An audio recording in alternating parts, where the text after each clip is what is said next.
calon-calon orang-orang yang kualat. Aneh, wong takon kok kualat.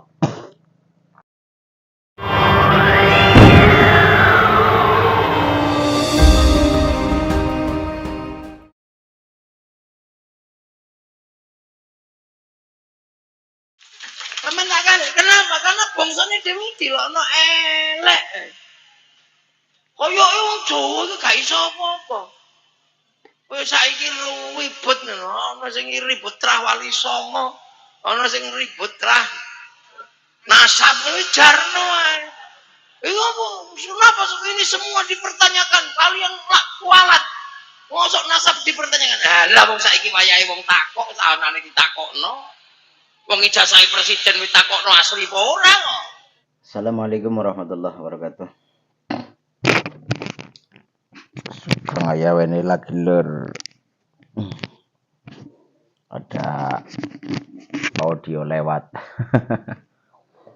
Ada suara lewat yang itu diambil oleh Muhibber atau Habiber. Kan ada seker, ada ini slanker, jadi yang pada cinta-cinta buta, muhibin buta kepada para habib, berarti Habiber gitu kan. Ya, sebelumnya semoga kita selalu mendapatkan anugerah rahmat dari Allah Subhanahu wa taala. Kesehatan lahiriah batiniah selalu menyertai kita dalam aktivitas sehari-hari.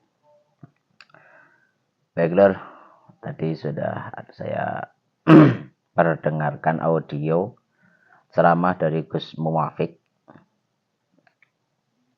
Dia adalah salah satu tokoh NU yang tentunya tidak asing lagi di kalangan Nahdliyin ataupun di kalangan nasional pun beliau sudah tidak asing dengan gaya ceramahnya yang membuat banyak orang bisa terhipnotis. Namun ini dinarasikan bahwasanya ataupun dibawa ke hal yang sedang sekarang terjadi, yaitu adanya polemik nasab. Salah seorang dari sekian banyak yang mempertanyakan nasab para habaib.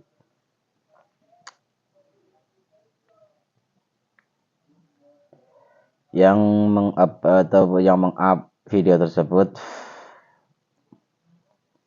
dengan thumbnail calon-calon orang-orang yang kualat. Jadi ketawa lur saya baca itu ya. Ada foto yang dibuat calon-calon orang-orang yang kualat. Jadi saya pun bertanya-tanya itu kan, apakah ada orang yang bertanya itu malah kualat kan? Aneh, wong takon kok kualat. Jerene malu bertanya sesat di jalan, kan? Iya enggak? Malu bertanya sesat di jalan. Lah kok malah ini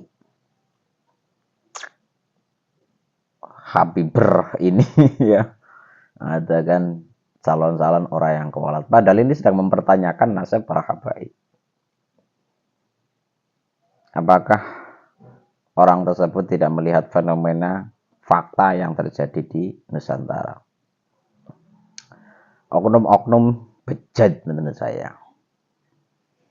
Walaupun mereka berpakaian imamah, berpakaian jubah dengan udeng-udeng yang begitu tinggi, dengan gayanya yang islami, namun dari mulutnya keluar kata-kata yang kotor, penghinaan kepada saudara-saudara kita yang ada di Nusantara. Bukan hanya kepada saudara-saudara kita, kepada para kiai kita, ulama kita, mereka merendahkan. Perilaku-perilaku ini dari orang-orang yang mengaku di dalam dirinya mengalir darah Rasulullah Sallallahu Alaihi Wasallam. Pantaskah? Salahnya di mana coba?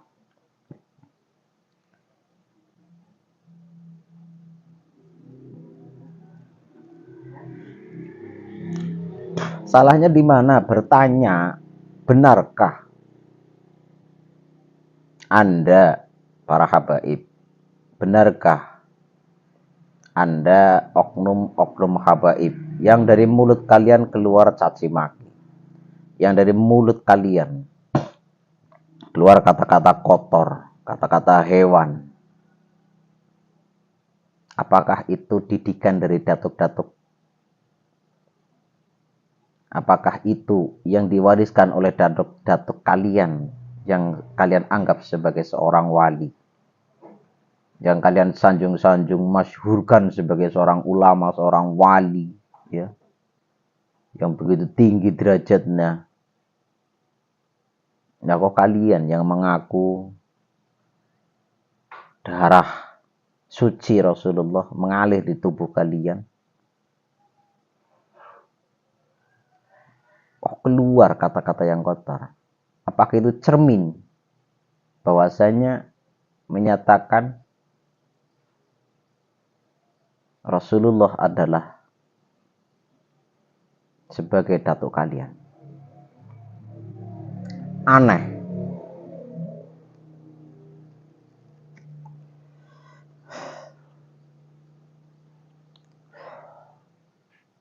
Bukan hal yang tabu lagi sekarang. Semua sudah era terbuka kok. Adanya penyelewengan sejarah, adanya pengaburan sejarah, sedikit demi sedikit mereka kaburkan, mereka rubah oleh oknum-oknum yang tidak bertanggung jawab ini. Apakah mata kalian tidak melihat? Telinga kalian tidak mendengar para habiber ini? Ya. Bu ya mikir pakai otak. Gitu.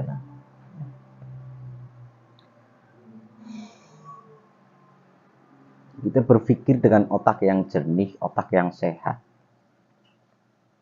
Jangan dengan hati buta. Tidak dengan cinta buta. Realita yang terjadi seperti apa? Kan seperti itu. Bukannya mantuk-mantuk, terus nggih, hanya terdoktrin dengan kata-kata bahwasanya di dalam diri saya, di dalam tubuh saya, mengalir darah suci Rasulullah. Akhirnya kalian takluk, percaya begitu saja. Malah justru para muhibin buta ini yang saya pertanyakan.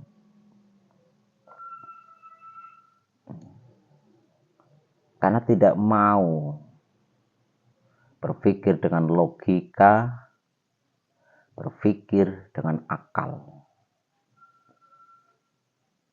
Untuk apa kita diberi akal kalau kita tidak bisa melihat realita kenyataan di Nusantara?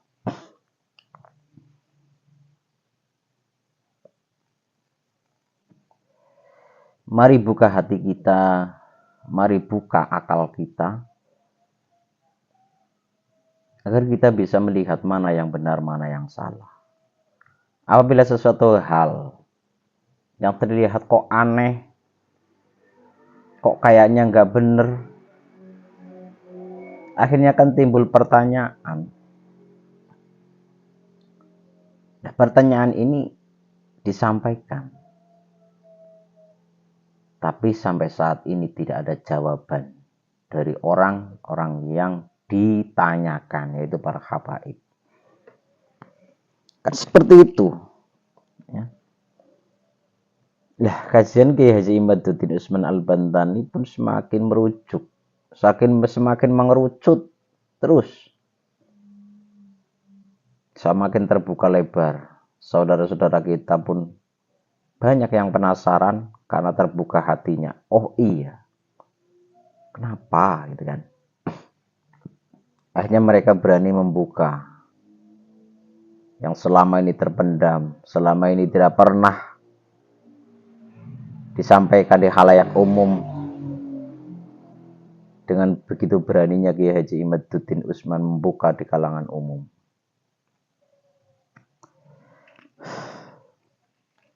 Memberitahukan kepada kita semua. Ada apa?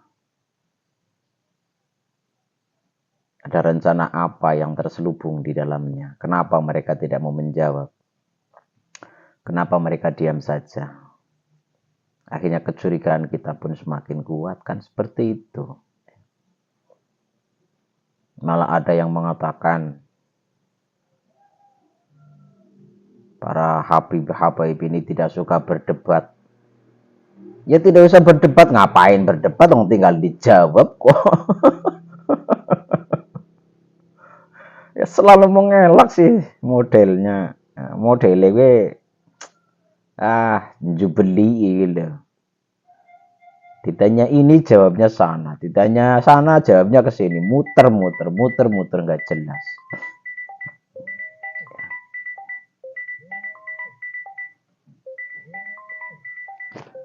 Mohon maaf ini ada telepon lur. Semoga ini bukan persekusi. Oh, dimatikan. Dari siapa tadilah terserah, mau persekusi ya silakan. Ya. Wong mereka kerjaannya kayak gitu.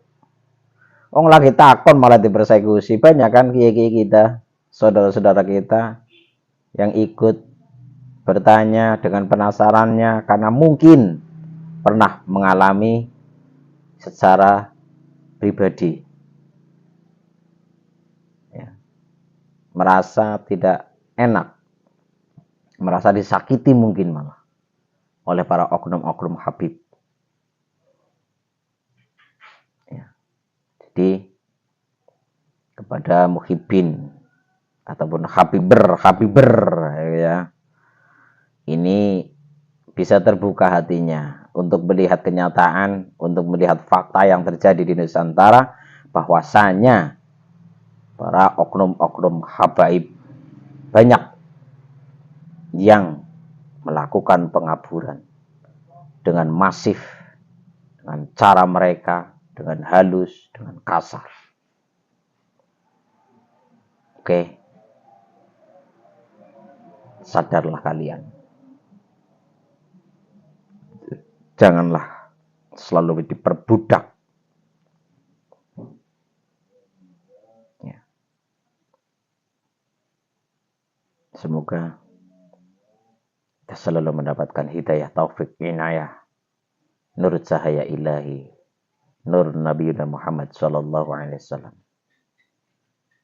La taufiq ya Allahumma shalli wa sallim ala sayyidina Muhammad wa ala ali sayyidina Muhammad. Assalamualaikum warahmatullahi wabarakatuh.